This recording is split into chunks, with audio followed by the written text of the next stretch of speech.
Marcos capítulo 15. Jesús ante Pilato. Muy de mañana, habiendo tenido consejo los principales sacerdotes con los ancianos, con los escribas y con todo el concilio, llevaron a Jesús atado y le entregaron a Pilato. Pilato le preguntó: ¿Eres tú el rey de los judíos? Respondiendo él, le dijo: Tú lo dices. Y los principales sacerdotes le acusaban mucho.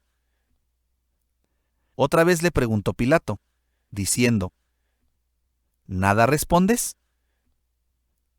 Mira de cuántas cosas te acusan. Mas Jesús ni aun con eso respondió, de modo que Pilato se maravillaba. Jesús sentenciado a muerte. Ahora bien, en el día de la fiesta les soltaba un preso, cualquiera que pidiesen. Y había uno que se llamaba Barrabás, preso con sus compañeros de motín que habían cometido homicidio en una revuelta. Y viniendo la multitud, comenzó a pedir que hiciese como siempre les había hecho. Y Pilato les respondió diciendo: ¿Queréis que os suelte al rey de los judíos? Porque conocía que por envidia le habían entregado los principales sacerdotes. Mas los principales sacerdotes incitaron a la multitud para que les soltase más bien a Barrabás. Respondiendo Pilato, les dijo otra vez: ¿Qué, pues, queréis que haga del que llamáis rey de los judíos? Y ellos volvieron a dar voces: ¡Crucifícale! Pilato les decía: ¿Pues qué mal ha hecho? Pero ellos gritaban aún más: ¡Crucifícale! Y Pilato, queriendo satisfacer al pueblo, les soltó a Barrabás y entregó a Jesús, después de azotarle, para que fuese crucificado. Entonces los soldados le llevaron dentro del atrio, esto es, al pretorio, y convocaron a toda la compañía. Y le vistieron de púrpura, y poniéndole una corona tejida de espinas, comenzaron luego a saludarle: ¡Salve, rey de los judíos!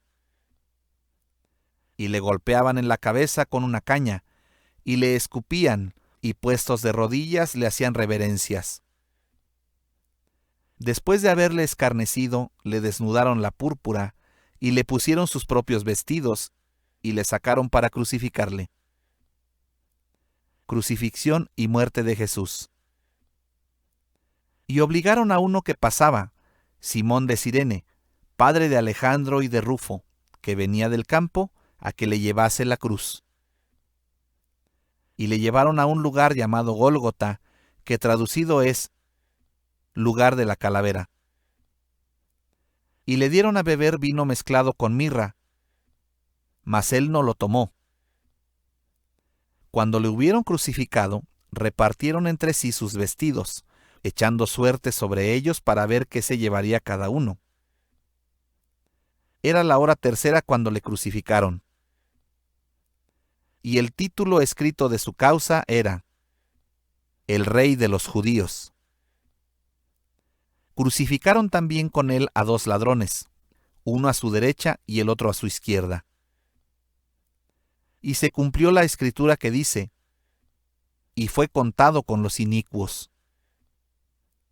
Y los que pasaban le injuriaban, meneando la cabeza y diciendo: Bah, tú que derribas el templo de Dios, y en 3 días lo reedificas, sálvate a ti mismo y desciende de la cruz. De esta manera también los principales sacerdotes, escarneciendo, se decían unos a otros, con los escribas: A otros salvó, a sí mismo no se puede salvar. El Cristo, Rey de Israel, descienda ahora de la cruz, para que veamos y creamos. También los que estaban crucificados con él le injuriaban. Cuando vino la hora sexta, hubo tinieblas sobre toda la tierra hasta la hora novena.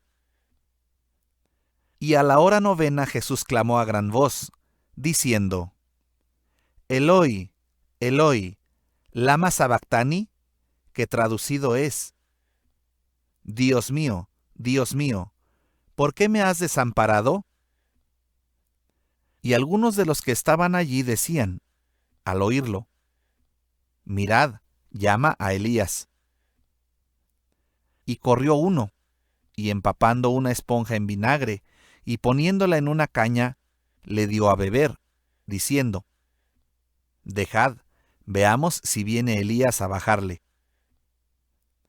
Mas Jesús, dando una gran voz, expiró. Entonces el velo del templo se rasgó en dos, de arriba a abajo. Y el centurión que estaba frente a él, viendo que después de clamar había expirado así, dijo: Verdaderamente este hombre era hijo de Dios. También había algunas mujeres mirando de lejos, entre las cuales estaban María Magdalena, María la madre de Jacobo el menor y de José, y Salomé, quienes, cuando él estaba en Galilea, le seguían y le servían, y otras muchas que habían subido con él a Jerusalén. Jesús es sepultado. Cuando llegó la noche, porque era la preparación, es decir, la víspera del día de reposo, José de Arimatea, miembro noble del concilio, que también esperaba el reino de Dios, vino y entró osadamente a Pilato, y pidió el cuerpo de Jesús. Pilato se sorprendió de que ya hubiese muerto, y haciendo venir al centurión, le preguntó si ya estaba muerto. E informado por el centurión, dio el cuerpo a José, el cual compró una sábana, y quitándolo, lo envolvió en la sábana, y lo puso en un sepulcro que estaba cavado en una peña, e hizo rodar una piedra a la entrada del sepulcro. Y María Magdalena y María madre de José miraban dónde lo ponían.